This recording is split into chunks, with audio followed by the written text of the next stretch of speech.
गे छोरी के मोह माया जाल के गे पिया दिन माल महाकाल के गे पिया दिन माल महाकाल के गे भेलिए दीवाना तेरी काल के गे भेलिए दीवाना तेरी काल के गे पिया दिन माल महाकाल के गे पिया दिन माल महाकाल के गे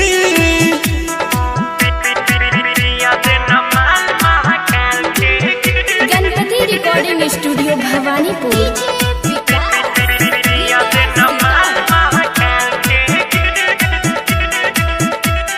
चढ़ते सावनवा हमारा मनवा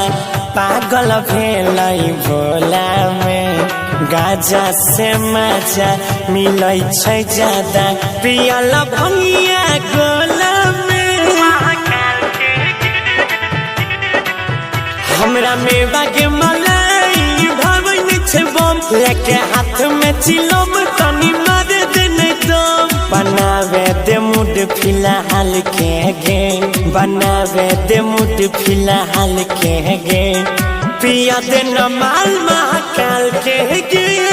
पिया दे माल महाकाल के गे प्रेजेंटेड बाय क्यूस एंटरटेनमेंट।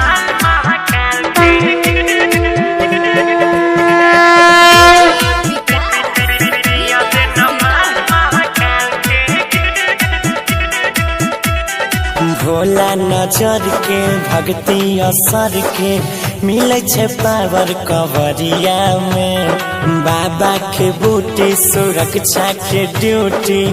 दै छे पूरे डगरिया में